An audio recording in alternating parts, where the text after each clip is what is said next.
G'day, everybody. You are with the Big V Podcast Preseason 2023. We are talking Victorian Youth Championship men today. You are with Ted West, and to my left is Mark Jeffers. Mark, how are you? Yeah, good. Thanks, Ted. Certainly excited to talk some VYC men basketball today. It's going to be a really, really exciting season. Absolutely. There's so much to talk through here, so we'll get stuck right into it. Ballarat, the reigning champs, took out Ringwood in 2. Yep.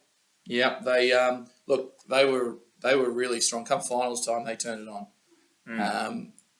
I certainly got to tune into some of those games late in the year, and they just seemed big. They seemed experienced. Pretty much a full package. Yeah, look, it's going to be interesting, and I'm curious to see, what players stick around, really. So you had Zach Dunmore, you had William Hines, you had big Amos Brooks. They all played, quite consistent minutes in NBL 1, and then they came back and just dominated in Youth League. So it'll be interesting to see if those guys will actually come back into the Youth League team, because they were dominant. But, then again, all those other guys, you got Ned Renfrey coming up, who's going to play consistently in this Youth League team. And they've also picked up Milan Savic from Keilor.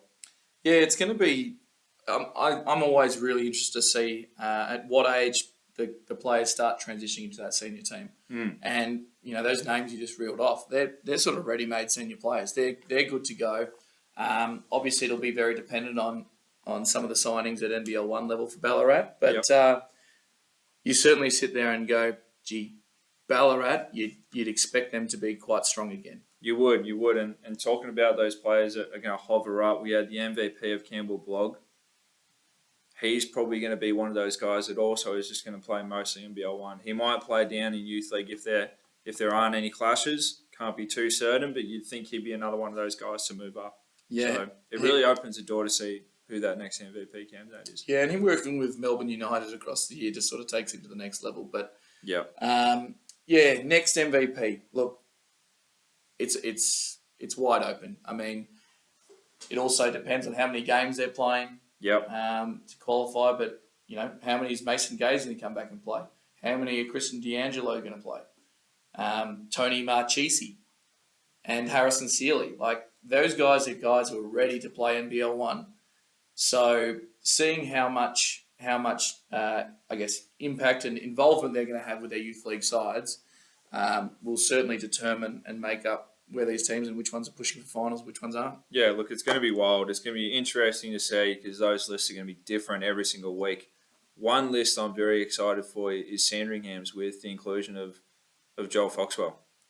Yeah, he's been all over my my feeds through the those bippity bops, the baseline hoops, and what? I'm not very good with social media. But either way, Joel Foxwell, there's one thing I've seen from the videos, he knows how to score. Yeah, an insane 20s Nationals campaign. He was probably one of the most dominant players there, averaging, I think he was about 23 points per game. He's a scorer all over the floor. He can shoot threes. He can get on the ring. He's very dominant. He's very smart. He's very handsy defensively. He'll get up in your grill. He'll press you. He's going to be impressive, like his older brother. Yeah, I'd expect Sandringham will be pretty stoked with the recruitment of young Foxwell. Here's one for you, Ted. New team to the league. What do you make of Frankston? Frankston are going to be strong. Frankston are always going to be strong. They've got some very dominant guys. They've got a lot of culture there. They're really connected to each other consistently, and I think they're going to be right there. I can't expect them to be hovering down the bottom. I would think they'll be in sort of that middle area because they'll get some wins, especially with the bodies that they have and the bodies that they've retained. Yeah, I think with Perry at point guard, he's just so polished. Seeing him at Youth League 1 level, it's like having another coach on the floor. Like Duncan Berg does a great job on the sidelines, but hey, you've got Perry out there sort of ordering the troops around. It makes for a very well-run team. Yeah, absolutely. But, with this grading process that's commencing in 2024, it's going to be interesting. So these teams are going to be hovering in the middle that might not be in that playoff contention in finals. Yeah, we probably should explain a little bit more so the players may not have heard it. In 2024, we got a grading process coming in. So those bottom 4 teams will be going in a playoff in early 2024 against the top 4 teams from Youth League One. So, and that makes for a little bit more potential team movement from season to season. Yeah, absolutely. And it's going to make guys continue to play towards the end of the season. If you're not winning too much during the year, it's going to force you to continue to play out your season. All of a sudden, those Waverleys, those Blackburns who were sort of down the bottom there, they're going to be making a strong push up, which is going to be really pleasing to see. Yeah, absolutely. It's going to be super exciting.